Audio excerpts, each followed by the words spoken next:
Welcome back to Navigate Across Borders. In this episode, we are again at Ethic Attic Cafe where I'm tasting two dishes from the menu. You will discover what's on the menu and why it's there.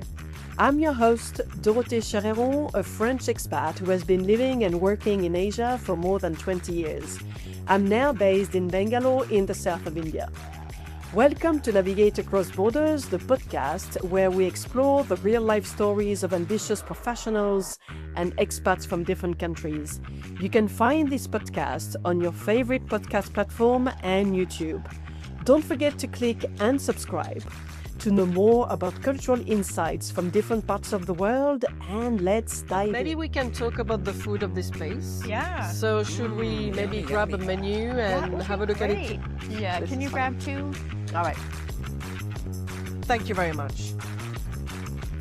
Okay, so we are starting with the beverages. So you were saying there's coffee, there's tea, Yeah. there is also juices. Mm-hmm. Okay. So all of these coolers, juices, they're all freshly pressed, made to order, nothing from a can or from concentrate or all of Okay. And smoothies and milkshakes. Yeah, of course. Okay, and the these are same. fresh. And then, so if we turn the page, okay, this is getting interesting. So one of our maybe more unique items would be our mushroom crema stuffed croissant. All right, so where is this one? This one here. Okay, so this one. The balsamic tomato is also one of my favorites. Okay. So but- would you say they are the signature dishes of this place? Among Would you them. say that? Among them, definitely. Yeah. So the mushroom one is actually deglazed with our own espresso. So if you like the taste of coffee, I definitely recommend that one. Okay. The balsamic tomato croissant is also delicious. So it's made with our homemade cashew cream spread, which is actually vegan. Okay. And so we do have a version of that that's fully vegan. Obviously, croissant won't be vegan because of all the. Exactly. But we thought it was so yummy. We wanted to make a vegan version of it as well. So that's available in a toast and in a croissant. Okay, then you have the ice creams. And we've, of course, Ice cream, and you have croissant, pancakes, waffle, French toast, Yeah. and savory. Yes. So I'd say our savory are some of our more experimental or more, unique, interesting dishes, especially our fried chicken and waffles. Yes, I have never seen this one, so I think I want to taste it. Yeah, we I think definitely do today that. this is going to be the day to taste this. It's a good idea, and then we can talk about it when we taste it. Yeah. I'm so curious to hear Yes. your back. Oh, I am curious to have it. And then we have eggs, and on the lighter side, which are more the starters. Yeah, so here we have our toasts, our smoothie bowls, kind of more shareables, like you said. Our shakshuka has become one of our best sellers at the moment right now. People are really loving that. Oh, and then you do brunch. And then we do brunch. Oh, this is nice.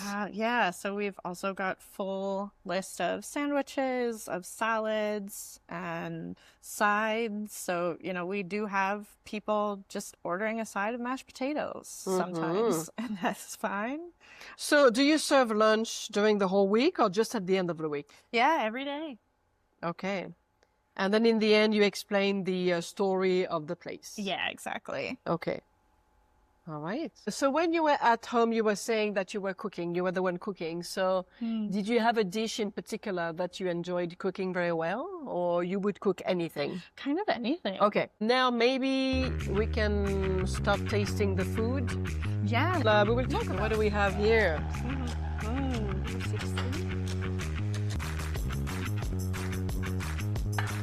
All right.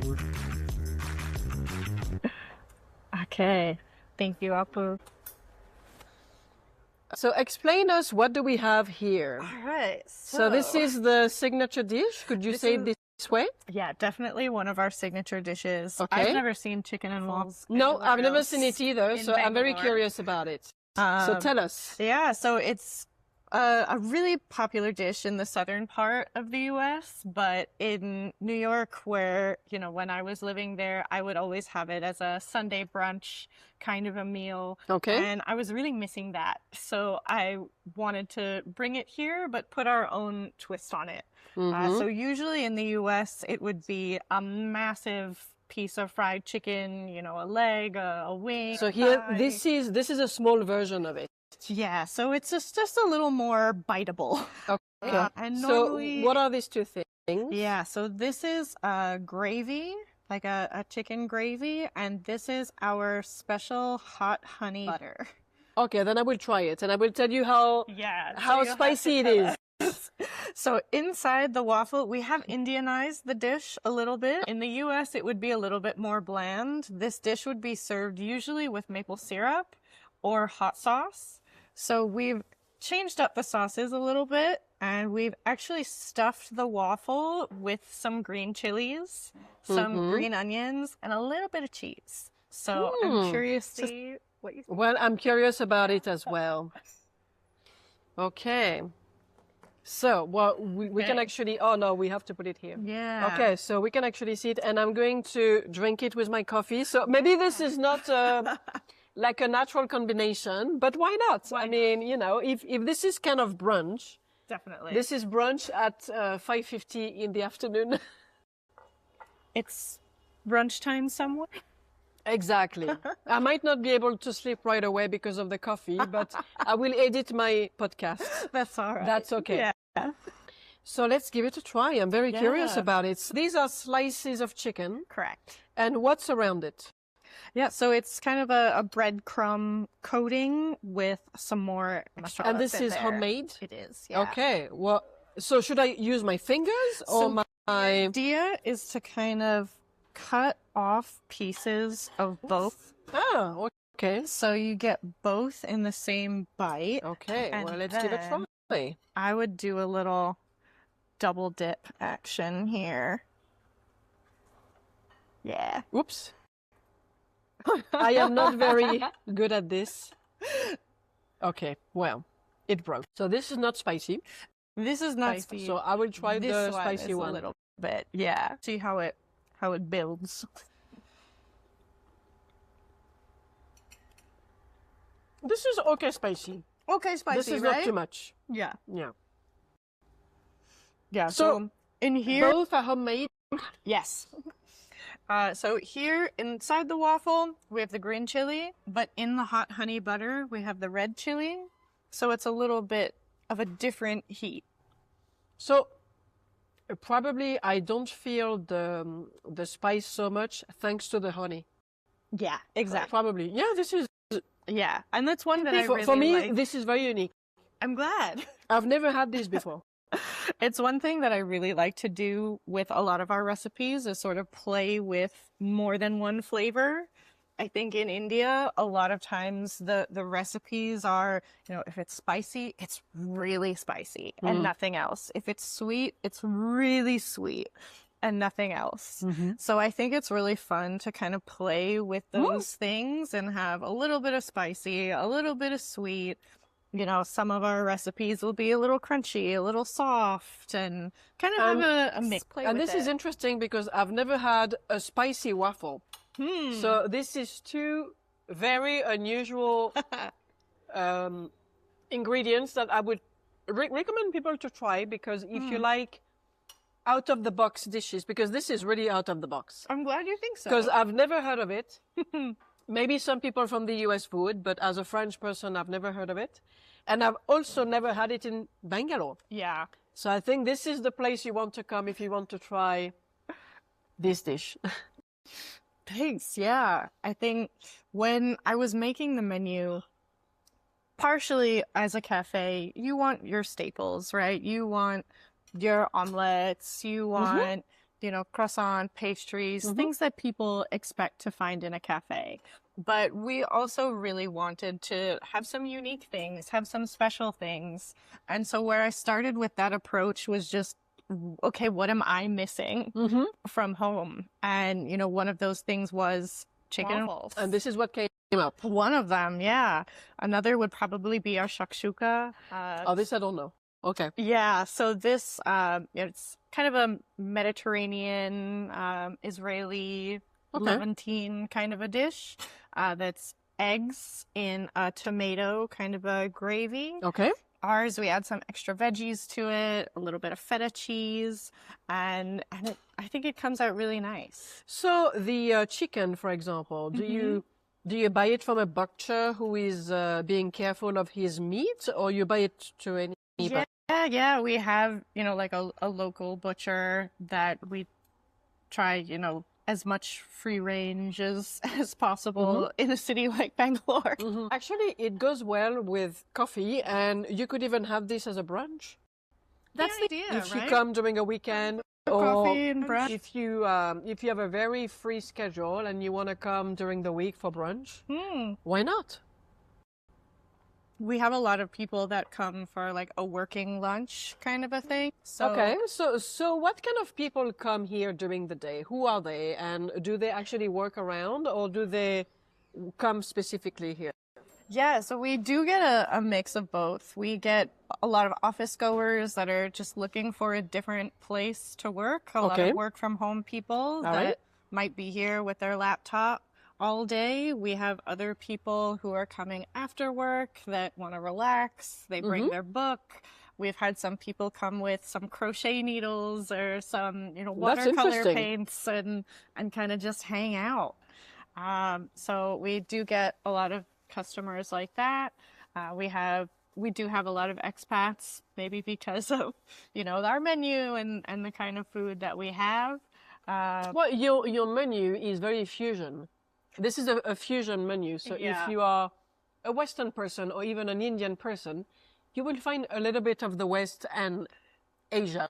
Yeah, I think so. So this is what's interesting. And do you sometimes organize private parties for people? Imagine someone has a birthday and they want to celebrate it. Yeah, Could they do it here? Yeah. absolutely. We've done But that. no alcohol. This is a No non-alcoholic alcohol. place, and Yeah. that's okay. We don't have to have alcohol to have fun. So basically, imagine I want to come for my birthday. What would you be able to do? Would you be able to decorate the place with some decoration that I could bring? Yeah, we could absolutely accommodate that. Okay. We have before. We kind of just push all the tables together, depending Okay. on how many people you have. Yes. You can rent out the whole space. Okay. And kind of take it from there. Yeah, but And can people dance? Or you can just eat and drink?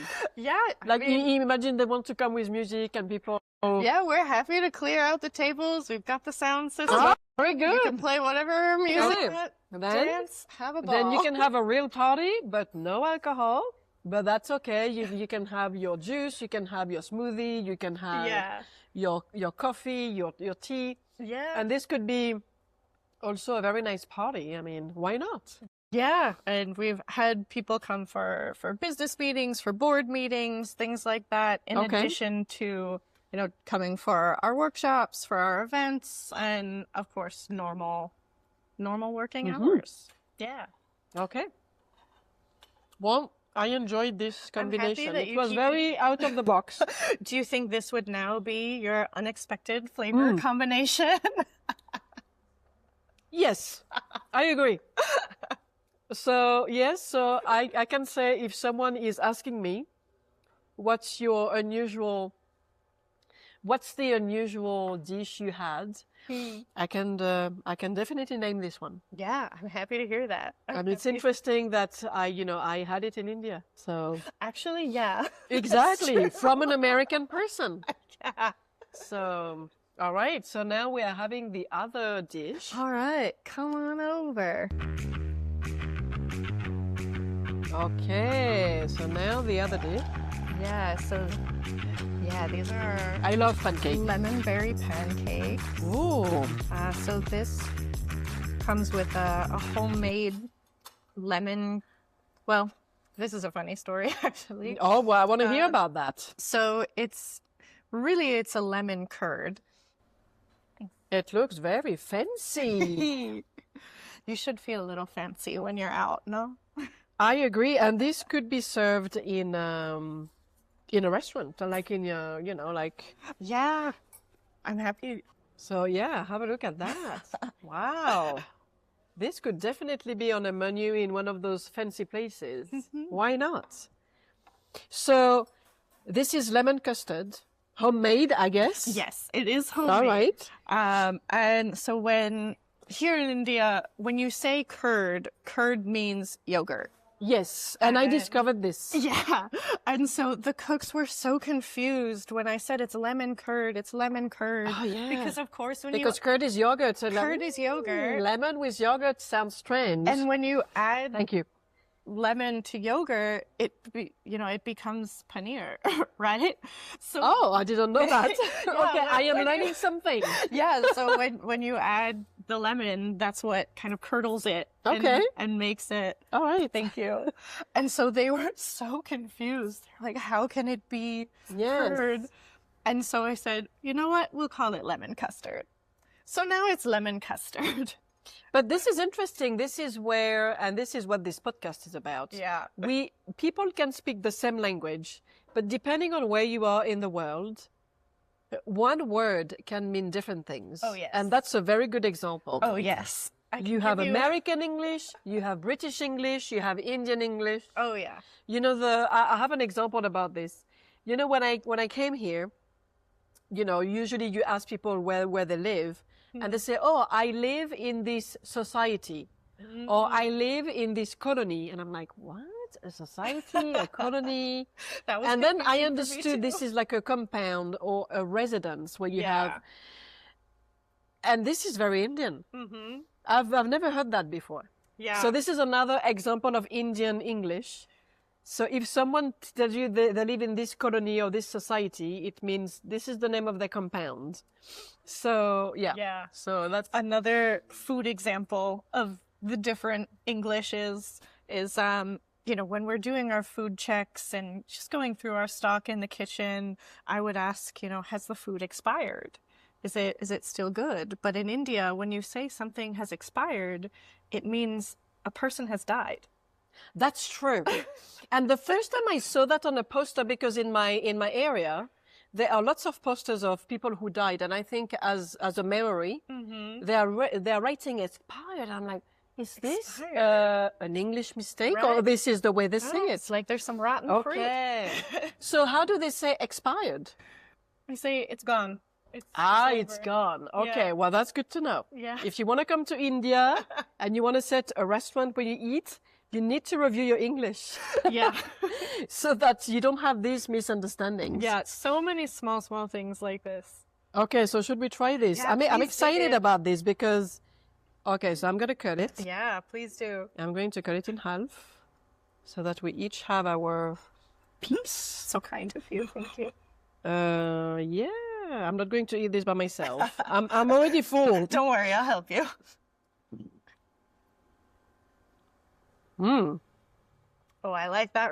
I like those eyebrows. I like that reaction. This lemon curd is the same curd you would have on a lemon tart. It is, exactly. So that's basically a mix of a pancake, lemon custard you would have on a lemon tart, and fruits. Mm-hmm. And it's actually the first time I'm having this. So, Is it? The second dish I haven't had before. I'm so happy. And this is a very good dessert. I'm glad. And it's light. Yeah. Those pancakes are light because sometimes you go to some places and the pancakes are so heavy. Yeah. But here they are very Yeah, we really very worked on the batter recipe to get them a little fluffier, get a little bit more air in there. And again, when I was talking about playing with flavors, right? Like that sourness with the sweetness, I think is something that's not very typical in Indian desserts and in other places. And so this has become one of our top sellers. Oh, I am not surprised. So if you come to this place and you want something sweet, and also another remark I want to do, I have noticed that in India, in some places they put too much salt or too much sugar, but I haven't felt that here. So if you are diabetic or if you're on a diet, it won't be oversweet and it won't be oversalted. Thank you. So that's, I think it's very important. We do have a lot of people as of late come in and ask for, sugar-free this or sugar-free that. And we're always really happy to accommodate those requests. So we have alternate recipes for everything. To be honest, because you have fruits, you actually don't need that much sugar. Or maybe I am pretty sure if you wouldn't put any sugar, it would be okay. It's really not because it's really sweet. It's just an extra. But, when we're designing the menu, we wanted to make sure that there was a little something for everyone. For people who weren't as familiar with Western flavors, they could still read the menu and say, okay, I know this, I like this. But for people who are more adventurous, they're willing to dig in and try the chicken and waffles. But, it is. We wanted things that were vegan, that were gluten-free, that... Okay, so if someone is gluten-free, you would have something for them. Oh, yeah. Okay. We've got a full page. Okay. Yeah. Well, that's good. Yeah. Yes, because I saw at the bottom of the menu, you do have some symbols. Yeah. So those symbols are, this is gluten-free, this is this, this is that. Yeah. So another one of our really popular dishes would be our cucumber and cashew cream toast, which is a fully vegan dish. Okay. It's kind of my homage to what I was missing in New York City. So how we were talking about bagels, I wouldn't make bagels here because we don't have the right water, but I was really missing those flavors, right? And so I wanted a vegan cream cheese alternative. And so we came up with this recipe to make this cream out of cashews. So you still get that creaminess. Okay. But there's no cream. Okay. And there's no butter or anything. And we add some cucumbers, some red onions, which are typical bagel fillings, along with some everything bagel seasoning. And so it sort of gives a bagel vibe without the bagel. Now, since we are talking about bagel, maybe it would be fun to set a challenge to this place. How about one day we do bagels? I would be happy to learn from you. I don't know if you know, but it could be bagels made in India with Indian water. Yeah. And maybe this could be, because I have never made bagels and I'm not a very good baker, but maybe I could learn how to make bagels in Bangalore. Yeah. Bagels Bangalore. I like the alliteration. There is something to do with this, and maybe we could have like a one-off bagel day. And see how people buy it. Maybe they would, or maybe you could do a workshop. Yeah. About bagels, and whoever wants to learn how to make bagels in Bangalore with Bangalore water, it could be an interesting challenge and an interesting day where we can come here on a Saturday and make bagels at this cafe. I mean, it would be an interesting experience. I would be interested because I know people who like bagels, but they can't find it. So it could be an interesting way to... Yeah, we could do some testing with even different waters. Oh, right? yeah. It could be an interesting thing to do. I agree with that. Yeah. So we are coming up to the end of this episode. It was a wonderful tasting experience. And I will put at the bottom of this episode in the description all the information that Rachel gave us about, this place and the people she's working with. Yeah, that's very because I think we want to advertise for the good work they are doing. And also, if you are passing by Bangalore or if you are living in Bangalore and you are looking for a gift, I think this would be a nice place to come and buy something. So thank you very much, Rachel. Yeah, thanks so much for coming over. I cannot wait for this bagel experience. Sounds great. And until next time, stay curious. Bye, everyone. Bye.